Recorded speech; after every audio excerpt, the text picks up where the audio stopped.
Is a family సెంటిమెంట్తో వస్తున్నారు కాబట్టి ఆయనకే ఇస్తా. ఇదేంటంటే ఆయన తెలిసిందే నాగార్జున గారి సంగతి, మంచి రవా కృష్ణుడు.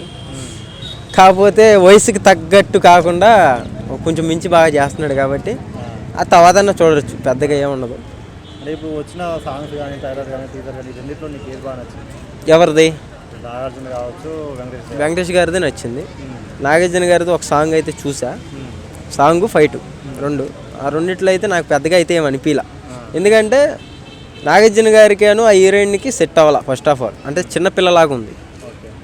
అంటే ఆ చిన్నపిల్లతో ఎలా యాక్సెప్ట్ చేశారు అంటే నాగార్జున గారు ఎప్పుడు కొత్తదనం కోరుకుంటారు కదా హీరోయిన్లో.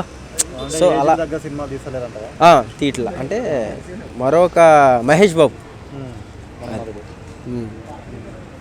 రెండింటిని కంపేర్ చేస్తే మీరు ఏమో చూస్తారు? వెంకటేష్ గారిది.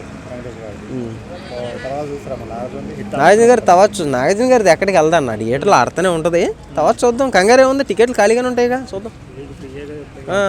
మనకి ఎలాగో వాట్సాప్లో వచ్చేస్తాయి, కొనే పని లేదు, ఇంకేం బాధ ఏ సినిమాకైనా. రెండింటిలో పోటీలో నిలిచేది ఏ సినిమా? వెంకటేష్ గారిదే.